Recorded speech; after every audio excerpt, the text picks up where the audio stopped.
Lassie at MC Moa tinanggal na sa It's Showtime dahil dito. Vice, ito pala ang ginawa kina Lassie at MC. Usap-usapan ngayon sa social media ang biglaang pagkawala ng mga komedyanteng sina MC Moa Calacquian at Lassie Marquez sa kapamilya noontime show na It's Showtime. Matatandaan nitong mga nakalipas sa buwan ay laging present sina MC at Lassie bilang co-host sa It's Showtime. Ngunit kapansin-pansin na nitong mga nakaraang linggo ay hindi na napapanood ang dalawa sa show. Kasunod nito ay marami nga ang naintriga kung bakit wala na sina MC at Lassie sa It's Showtime. Samantala, usap-usapan nga ngayon na may kinalaman si Vice sa pagkawala nina MC at Lassie sa It's Showtime. Ayon kasi sa ilang source, di umano'y sariling desisyon nina MC at Lassie na umalis na sa It's Showtime. Ngunit malakas ang hinala ng marami na may kinalaman ng kanilang pag-alis sa huling vlog ni Vice na kasama sila. Kung matatandaan kasi, ay nag-viral ang nasabing vlog kung saan nireal talk ni Vice si MC.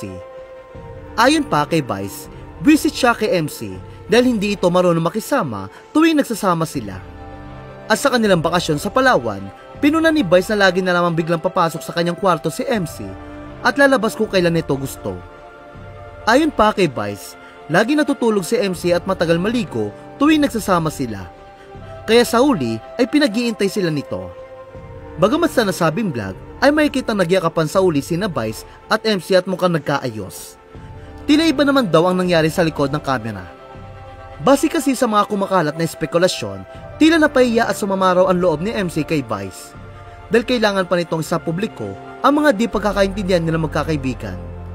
At bukod pa raw sa ginawa ni Vice, maraming netizen ang nakapansin na lagi na lamang pinagtitripan ni Vice sina Lassie at MC sa It's Showtime. At kahit nagbibiro lamang daw ito, ay minsan hindi raw may kakaila sa ekspresyon ng mga mukha ni Lassie at MC na na-offend o nasasaktan din sila sa mga biro ni Vice sa kanila. Samantala, para naman sa maraming netizen, tama lang na umalis na sina Lassie at MC sa It's Showtime. Gate pa nila, talagang lumaki na raw talaga ang ulo ni Vice at sumusobra na ito.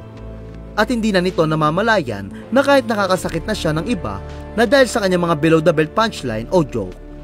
Sa ngayon ay wala pa namang payag ang kampo ni na MC at Lassie at maging si Vice hinggil sa issue ng pag-alis ni na MC at Lassie sa It's Showtime.